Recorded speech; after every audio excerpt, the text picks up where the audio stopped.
It was 1967, and the times, they were a-changin'. And in that year, a few select filmmakers took it upon themselves to produce works that boldly commented on those changes and challenges of the day. The breadth of these efforts were reflected in the Best Picture nominees from that year's crop of films, perhaps one of the strongest races in Oscar history, and certainly the one that was most indicative of where we were at that time as a culture and a people. Bonnie and Clyde, Guess Who's Coming to Dinner, The Graduate, and The Heat of the Night, these daring films looked outside of Hollywood's usually constrictive box and explored issues of violence, racism, and sexuality like never before. This period in Hollywood history is beautifully chronicled in Mark Harris's sensational new book, Pictures at a Revolution, 5 Movies and the Birth of the New Hollywood, of which Charles Matthews of the Washington Post raves seems likely to be one of the classics of popular film history. Mr. Harris, who has worked as a frequent contributor to Entertainment Weekly for the past 15 years, has crafted a book of deep insights and loaded it with enough tidbits to keep the most avid movie trivia enthusiast satiated. It is a great pleasure to welcome to the show author Mark Harris. Mr. Harris, are you with us? I am. Thanks for having me. Thank you so much for being with us. Thank you, Mark. I think I catch an echo. Is our show on in your background by chance? Or? No, it's not. Okay, maybe that's on our end. I'll fix that. But thank you so much for being on our show. I'm going to turn you over to Aaron because he has a ton of questions to ask you. Aaron, go right ahead. Hey, Mark, how you doing? Hey, Aaron, how are you? I'm terrific. Thank you for coming on. Once again, I let me just say I finished the book this week, and it's just remarkable. Jerry has read it. He read it a couple weeks ago, and I think if you might have heard earlier, we just think it's a sensational book. I'm so glad you liked it. Yeah. What was the inspiration for the book? What was the spark that made you want to do this book? Well, there were a few. I was looking around for a book to do, and I started to notice that all of the things I was interested in were converging around the same period of 18 months or so in the mid-1960s. I was fascinated by, the very, very first spark of what we now think of as this great decade of American movie making with Bonnie and Clyde and The Graduate. I wanted to write about race, and in particular about Sidney Poitier. And I really wanted to write about the end of the production code and also the phenomenon that Hollywood is never just about one thing at any given moment. It's not as if old Hollywood kind of politely shut itself down in 1967 so that new Hollywood could begin. I really wanted to write about this time when two wildly different kinds of movie making, one that was kind of on the wane and one that was emerging, existed at the same moment. Mm-hmm. And to talk about, the whole phenomenon of when we see a movie that we really like and we say it's timely, we're sort of misusing that word because, as you know, a movie takes 2 or 3 or 4 or 5 years sometimes from the time you think of it to the time audiences see it. So if it seems timely, like what kind of miracle goes into that a movie conceived in 1963 could be right of its moment in 67. So that's what I wanted to explore. Yeah, well, and that's the same way with books, I would imagine. This idea for a book that, now people are saying that, this book has come out at the right time, but, this book, I'm sure you had the idea a year and a half or 2 years ago. It was 4. 4, wow. I started working on it working on the proposal in 2003, and many times as I was working on it, I would wander into the bookstores and think, please don't let me see an exact version of my book by someone else on the new and nonfiction table. Right. Was it a hard sell at the publishers? I mean, no. I think that I have a great publisher, Penguin Press, and my editor and publisher there really got the idea instantly and understood that although it wasn't going to be an Oscar book, that particular Academy Awards race and those 5 movies would be not only a good selling hook, but a really good narrative hook. And the challenge, which they helped me understand really early on, was going to be to really make it a narrative and to figure out ways to interweave these 5 stories so that it really does become a story that's told over a 5-year period of how each of these movies, from the biggest success to the biggest failure, got made. Right. What before we get into the actual films, tell us exactly what about the Hollywood system at that time, and in those '60s years. I mean, it almost seemed like rock and roll between 1959 and 1963-64 was kind of a no man's land. You could almost say the same thing about Hollywood. But was Hollywood aware that they were losing touch, or did they just not want to address that? Well, I think both. I think they were aware, and I think they didn't want to address it. I asked Arthur Penn about the early 60s, when he was working largely very unhappily in movies. And I said, did this revolution happen because you were sick of the system? And he said, no, it's not that we were sick of the system was sick of itself. And when you talk to people from that time, the early 60s in Hollywood, you hear a real memory of frustration. They knew that the kinds of movies they were putting out, some people knew that the kinds of movies they were putting out, World War II movies, old-fashioned westerns, big musicals, biblical epics, were not entirely serving the audience, but the guys at the very top of the studios, the people who were still running the studios, and in many cases, like Jack Warner and Darryl Zanuck had been running them for decades, didn't see any problem. So what you had was a kind of executive and financial coterie of people in Hollywood who thought basically everything's okay, and a younger, more creative group of people, writers, directors, actors, who really felt frustrated that Hollywood essentially couldn't compete with the really exciting movies that at that time were coming out of the French New Wave and from Italy and from Sweden and from Japan. I mean, it seemed like every other country's movies were growing up, and partly because of the production code and partly because of just a stultifying traditionalism at the studios, American movies were really being kept down. Right.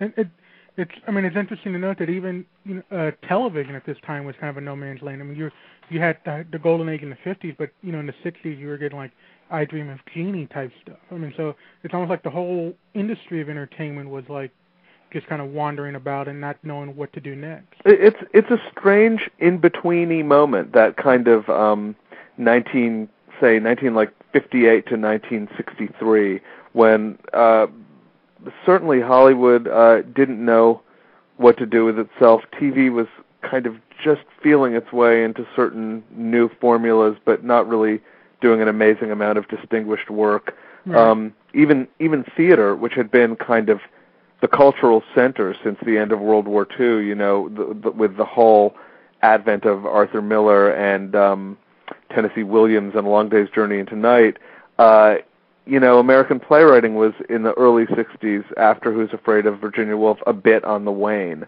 Right. So yeah, I think the whole culture was trying to find itself, and a lot of the 60s, what we think of as the 60s, really took place in the 70s, and a lot of the actual 60s felt more like the 50s. Right. Change was very slow in coming. Yeah, the old Dennis Hopper quote is, if you remember the 60s, you weren't there, but really it should be, it's the late 60s is the stuff that's memorable. If you remember the early 60s, you weren't there. Right, it was a strange time, and in fairness to the guys who were running the studios, they were still getting very strong signals from a large portion of the audience that everything was fine. Right. I mean, 3 of the biggest grossers in an 18-month period were Mary Poppins, My Fair Lady, and The Sound of Music. Mm-hmm. So that's certainly, a vote for complete traditionalism. Even in 1967, the year I write about, just as The Graduate is breaking box office records, the second or third highest grossing movie of the year was a re-release of Gone with the Wind, mm-hmm. that they faked into being the first ever widescreen release of Gone with the Wind by cutting off the top and bottom of the picture and just making it look wide. Yeah. So, they sort of tricked people into thinking they were going to see more Gone with the Wind than ever before, and it worked. I mean, it was a blockbuster, and there was a real retreat. It's amazing to realize that even in the mid-'60s, studios were having strategy meetings and saying things like, well, we can just re-release the Ten Commandments again. We can just re-release the greatest show on earth, and we'll be fine. Well, let's get into these films. The 5 nominated films that year were Dr. Dolittle, In the Heat of the Night, Guess Who's Coming to Dinner, and The Graduate, and Bonnie and Clyde. Right. And so, my first question about these films is regarding these films. Was there an opinion of one of these movies that of yours that changed in your mind? You know, I'm assuming you watched all these films a few times in the course of writing this book. Absolutely, I did, and a few times before I even started to research it. You know, I think that the toughest movies to write about, and the two where my own feelings evolved the most and went back and forth the most while I was working on the book, were the 2 Sidney Poitier movies, Guess Who's Coming to Dinner and In the Heat of the Night. I mean, Dr. Dolittle is a bad movie. Right. On any level. No way around it, and your opinion of it is not going to change with every further 3-hour installment that you make yourself sit through it. And, you know, I always find new things to love and appreciate in Bonnie and Clyde and The Graduate. But the movie that really made me want to write the book in the first place was actually Guess Who's Coming to Dinner, because, you know, I watched that movie and I see Spencer Tracy, you know, literally with virtually his dying breath giving that performance, and I see him and Katharine Hepburn on screen, and I'm always moved by the end of that movie, and yet I also always know that there's something that I'm seeing in that movie that's phony, and that was even behind the times and dishonest about race relations in 1967. It's not just that it seems dated now, it was dated then. Mm-hmm. And In the Heat of the Night, you know, I honestly think that's the movie where my opinion evolved the most, because I remembered it as sort of an effective, you know, but kind of small-scale, not too ambitious murder mystery with a kind of heavy-handed racial message. And the more I watched it, the more I really, really came to admire the craft that went into every area of the movie. I mean, Hal Ashby was the editor, Haskell Wexler was the cinematographer, Quincy Jones did the score. The screenplay is really stripped down so that they actually make a very interesting mystery out of something that would not be interesting if you just summed it up, and they do it by very clever omission. And then to watch that movie in the context of Sidney Poitier's career and the incredibly limited types of roles that he had to play for 15 years, I really felt myself with each viewing of it a little more electrified, and you really got when you look at it, if you try to look at it with 1967 eyes, you really get a sense of just how skillful it was. And it's not the kind of movie whose innovations really call attention to themselves, but there are some things in there, particularly visually and in terms of the editing, that absolutely mark it as you know, a next generation movie. Yeah, I mean, you look at those 2 Poitier performances. Really, you know, as limited as the kind of roles he had, if you study those 2 performances, you really get a sense of the wide range of emotions he could play. Absolutely, you know, and you know, he was known so much for restraint, for, I mean, what always used to be called dignity in the mid-1960s and the 1950s, for never boiling over, that I think that sometimes it was easy to mistake his performances for being a lot less subtle and less nuanced, sort of more one-dimensional than they were. I have to say it was a real revelation to me to see Guess Who's Coming to Dinner on a big screen a couple of years ago, which I'd never seen before. And, you know, it really does take a big screen to see that he's giving an extremely subtle and funny comic performance that is sometimes just in the twitch of a lip or the, you know, twitch of an eyebrow. The acting in that movie really does benefit from being, you know, seen on a big screen, and it was shocking to me because we live in an age where it's pretty easy to tell ourselves that as long as we have big screen TVs and nice DVDs, we're getting the whole picture. Right. Well, yeah, and you talk about Portier's his acting style being heralded as in terms of his restraint, his naturalism. But I thought it was fascinating how in the heat of the night, I mean, everyone knows the big scene in that film where the shop owner, I think it's a shop owner, slaps him across the face. It's a plantation owner. Oh, it's a guy who owns a cotton field. And it was Portier's idea to have that character retaliate and slap him right back. Well, this is an interesting thing. This is one of those legends that gets kind of glued onto a movie, and it becomes really hard to separate fact from anecdote. As best as I could tell, the returned slap was always in the script. It was in the script from the first draft. However, that doesn't mean necessarily that it wasn't Poitier's idea, because this property was bought for him. Right. It was developed for him. And certainly I think one of the things that Poitier is credited with is not necessarily that the slap be returned, but that it be returned without a second's hesitation. Yes. That it comes so quickly that it's almost like a second gunshot before you even have registered the first one. Right. And it's a pretty perfectly executed moment in the movie, and you can only imagine now what that slap must have looked like to African American audiences and to white audiences who had truly never seen anything like it on screen, and who certainly weren't going to see anything like that in Guess Who's Coming to Dinner. Right. But it is indicative of the kind of we mentioned dignity when it comes to Portier. It is indicative of that dignity that he's so emblemized. Yes, absolutely, and also of the bind he was caught in, because for every moviegoer or critic who applauded his dignity, there was a growing generation of people for whom he was too deferential, too almost servile, for whom the kind of acting he did and the kind of characters he played represented something that they wanted the movies to move beyond. And so, in a way, the more successful he became in the mid and late 1960s with one audience, the more outmoded he became with another. And then by the time my book ends, which is really when he reaches the absolute height of his box office success, he's got the two movies we've been talking about, plus To Sir with Love, which was a huge hit in 1967.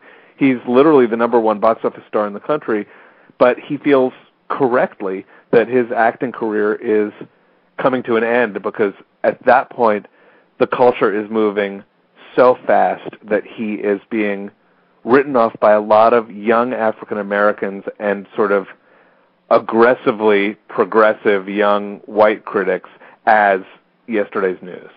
Yeah, Go ahead, Aaron. I'm sorry to interrupt. No problem. No. Speaking of these myths that kind of get intermingled with the fact, moving on to Bonnie and Clyde, you do a pretty good job of correcting or separating the myths from the fact of the famous Pauline Kael review of Bonnie and Clyde. And it's always, going to the Easy Riders, Raging Bulls, it's always been the story that Bonnie and Clyde opened, failed. Pauline Kael, all the critics panned it. Morgan Stern and Crowther and all that, critics panned it. Kael takes it upon herself to write this massive review for the New Yorker, and that single-handedly gets them to re-release it. And you do a pretty good job of saying that the Kael review, while vital and very important, was not the first positive review that Bonnie and Clyde got, and was not the cause for it to be relaunched. They were already working on this relaunch. What was that like, finding that out, out the myth and the fact?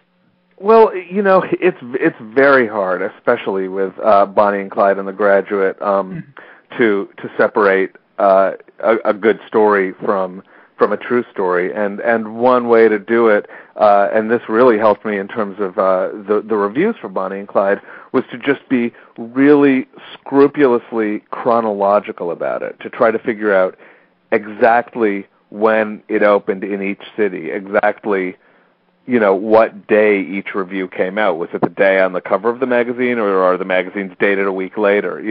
And I just literally made a timeline for myself of where each review, where each negative piece, where each positive piece landed, and how that juxtaposed with the movie's release pattern. And what you see is that, first of all, I mean, yeah, it was absolutely not the first positive review. They had already, Joe Morgenstern at Newsweek had already done his famous kind of 2 weeks in a row about face, where he panned the movie very severely and very quickly after it opened in New York, and then the next week came back and said, basically, I saw it again, I was completely wrong, this is a terrific movie. Mm-hmm. Yeah, that's right.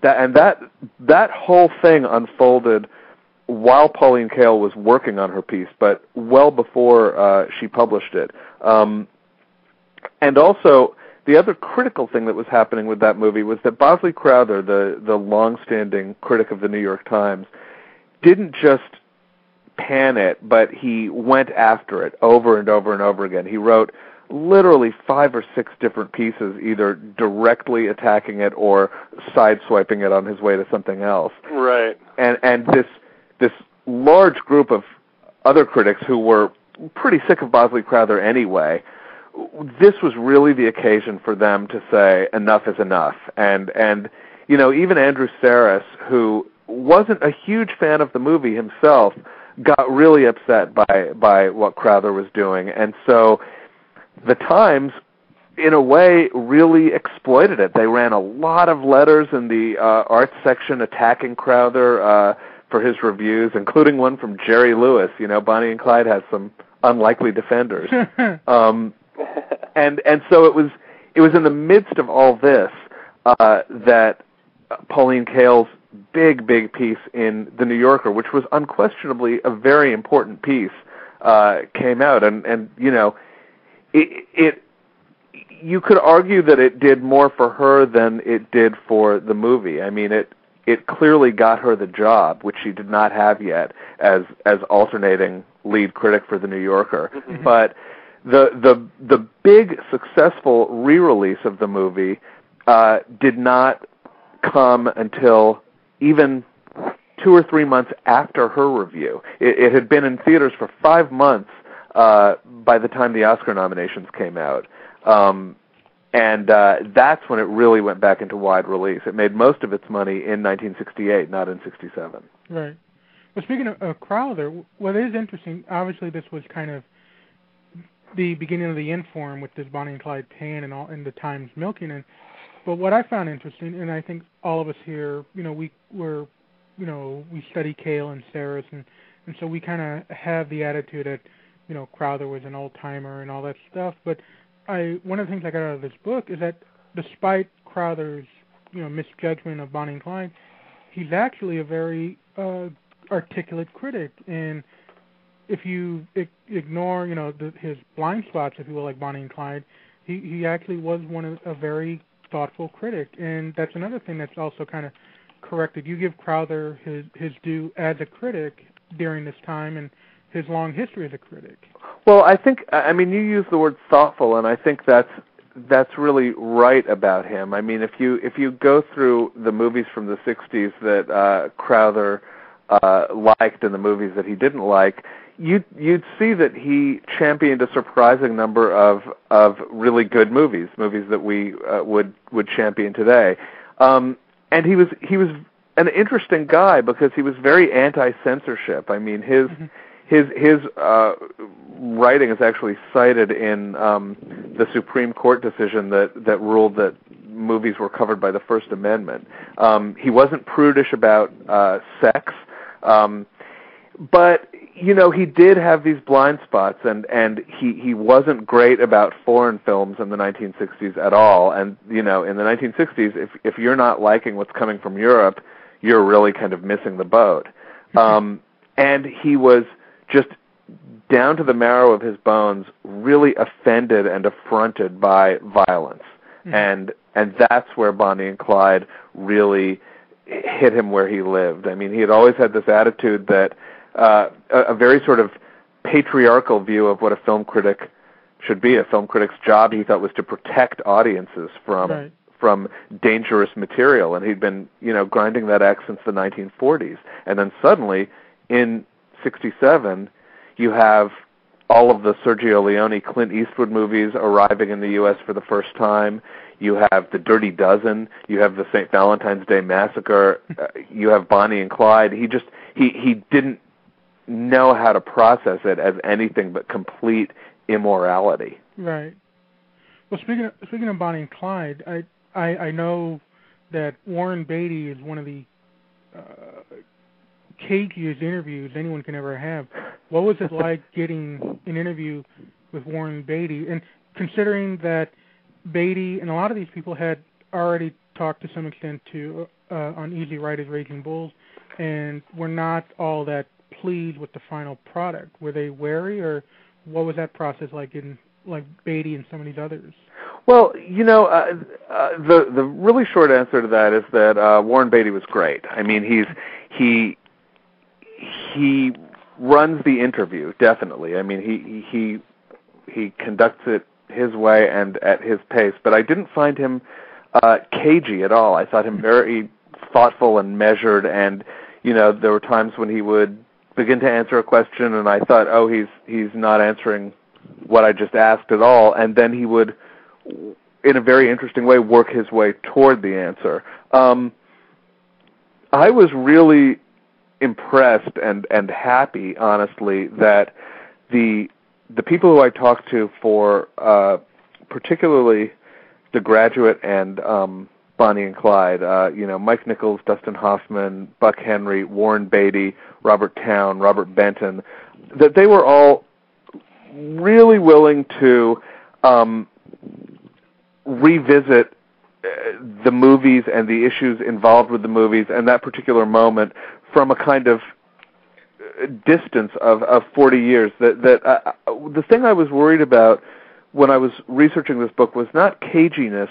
It was going to be that, people sometimes tell the same stories so often that they don't even know anymore when they're kind of saying something that isn't entirely factual, or it's a good story, but it's not quite how it happened. And they've spent 40 years having to talk about these movies, and so for them to really kind of approach them from a fresh perspective, I felt like I was very fortunate to have that happen. What of the interview subject, which one surprised you the most, especially of the lesser known background players? Was there one interview where you're like, wow, I didn't know I was going to get this much out of this person? Well, of the main people, I have to say that Dustin Hoffman was just fantastic, because he seems to have an almost sort of emotionally photographic memory. If you ask him what a particular scene was like to shoot, he'll remember what was going on that day. He'll remember what he was nervous about. He'll remember where he was. That's kind of an interviewer's dream.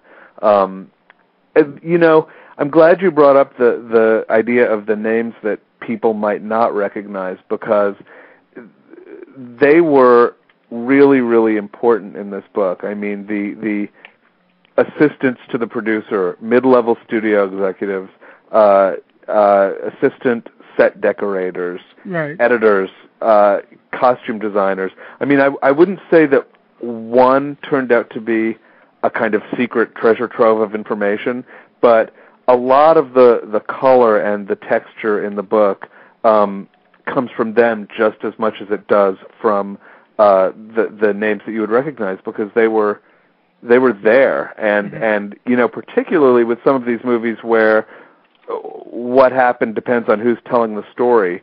Sometimes they were very clarifying about that, because they were witness to, say, an argument on the set of a movie or a disagreement without really being invested in either side of it. Yeah, I mean, to me, one of the stars of the book that comes out is editor Dee Allen. I mean, her contribution to Bonnie and Clyde and just her stuff. I mean, she becomes almost like one of the main players in that story of Bonnie and Clyde. And I think Arthur Penn and Warren Beatty would absolutely agree with that assessment. I mean, and editing is one of the hardest things to write about when you're writing about a movie, as you know, because if it's really good, you're not supposed to notice it. There is great sort of Bourne Ultimatum style editing that you are supposed to notice, but editing can be equally great if it works to help tell the story on an almost invisible level. And so you don't watch Bonnie and Clyde, I think, and think, wow, what amazing virtuoso editing. But what Dede Allen does in those scenes, what she chooses, how quickly she cuts to and from people, it completely shapes your understanding of those characters right alongside the acting and the screenplay. And she's a legend for a reason. Yeah. Is just on a more, here's a fun question. Is there another year of Best Picture nominees that you think could probably warrant a book? For me, my mind immediately comes to 1986, which is considered the year of the Independent. Is that the English Payson, Jerry Maguire, Shine year? Yeah. Argo, and that's that one. So well, it's funny you should ask, because once I settled on this, I had a kind of big stare into the abyss moment of panic, where I thought, oh, I've completely invented this. I could do this with any year. I could contrive some case with any 5 movies. And so I picked, 3 other years and wanted to see whether I could sustain a book-length argument for them. And for me, none of the years around then or near then worked. I mean, one reason I picked 1967 was because those particular movies, first of all, those particular movies could drag along a lot of what I wanted to talk about. I mean, with Bonnie and Clyde and The Graduate, you have sex, violence, the end of the production code, the beginning of a kind of more director-driven, New York-based filmmaking. With the 2 Poitier movies, you have the huge, huge issue of race, which even more than the Vietnam War, in the years I'm writing about, was absolutely a central part of the American cultural and political conversation. And then what made it for me was that you have this ringer, this bad movie in Dr. Dolittle, which allowed me to tell the complete story, I thought, of how old Hollywood was working, what the part of Hollywood that had no interest in these other 4 movies or these types of movies was doing then. And, Dr. Dolittle is really a story about how movies are made now. It's about marketing. It's about spending too much money. It's about going over budget. It's so to find another year. I mean, I could certainly find years where I think much more highly of the 5 movies all put together. Where there are no real duds. But I don't know. I mean, that indie moment in 1996 is a really interesting one. Some people have brought up the Crash Brokeback Mountain year, although I think we need a couple of decades distance from that. But what I'm really interested in right now is the 80s. I mean, I don't know. I don't think I'll do another 5 movies book, but that the kind of second Reagan administration Top Gun meets Blue Velvet moment. There's something very weird going on where Top Gun and Platoon and Blue Velvet and Sid and Nancy can all arrive, in the same world. Right. I will be first in line to buy that book, but that's fascinating. We're about to run out of time. I just want to close with a couple of brief questions. You mentioned the other Best Picture races, and I remember watching the montage at this year's Oscars of the history of the Best Picture winners, and sure there were some bad films that were the early winners, but as time progressed and as the more and more pictures started to show up, I started getting more and more discouraged. Do you think that the Academy's picks are as relevant as they should be in the recent history of the Oscars? I think they're deeply relevant as a snapshot of a certain kind of thinking. I understand exactly what you mean. I mean, you get into the sort of Dances with Wolves to Braveheart years, and you're kind of stunned that I mean, the Academy has a long history of being bold enough to nominate certain movies for Best Picture and then pulling back a little when it comes to picking the winner. Yes, true. Yes. So I think, it's their track record isn't terrible, but it's very, very mixed, and that they do themselves in general more honor with the nominees than with the winners. But that in itself is really interesting for a film historian to look at. What is interesting, I'll just say this real quick, Jamie, is that a lot of people complain about when a certain bad film gets nominated, like a Chocolat. Back when Harvey Weinstein was getting his relegated slot for whatever his movie was that year. I think your book gives people some perspective in that nothing that ever gets nominated that people can complain about is as bad as Dr. Dolittle.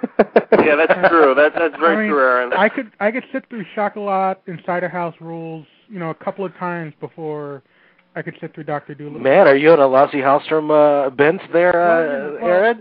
Harvey's people get sentimental and say, "Oh, movies were better then," and the bad movies were worse.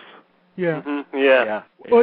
Well, I think we might close on this, or Jamie might have one more. But as a movie fan, what would your vote have gone to if you were back in 1967? What would have been your vote? Back in 1967, I was 3, so I probably would have been a big Dr. Dolittle supporter. But with the knowledge, with hindsight, what would you choose? Oh boy, I mean, it would be a real toss-up for me between maybe The Graduate. It's a movie I really, really love. I think it's so hard to make a great comedy, but I certainly wouldn't have shed a tear if Bonnie and Clyde had won, and I really like In the Heat of the Night as well. So it's sort of a three-way tie. Well, you've been with, to close on this, you've been with Entertainment Weekly for 15 years, and it's, I think I speak for all of us. We're avid readers of that. We salivate every time it comes in our mailbox every week. Oh, that's great. Tell us about that working environment and that family there that you have. Well, there's sort of a distant family now because I actually left the magazine as a regular employee about a year and a half ago in order to finish this book. And so I write a column for them every 3 weeks, and I still feel that they're kind of, my home team.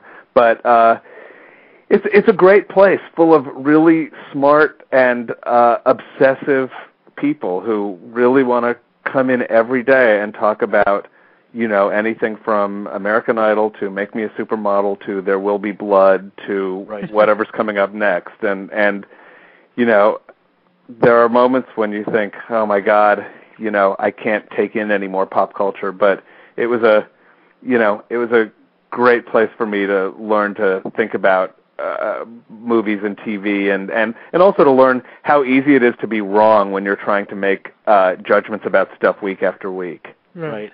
And let me just say that I think one of the last articles that you wrote for the magazine, it was about this Ben Affleck video. Oh, yeah. and I personally found a lot of insight in it, and I appreciate that article very much. And well, thank you very much. That makes up for many, many people who told me in no uncertain terms to get a life, a sense of humor, or a different job. And I've heard that from very close friends of mine that directed me to the article. Certain friends of mine read it before I got a chance to. And I said, no, this is an absolutely valid point that needs to be made. So I appreciate it. Well, just for the record, I have a life and a sense of humor and a job.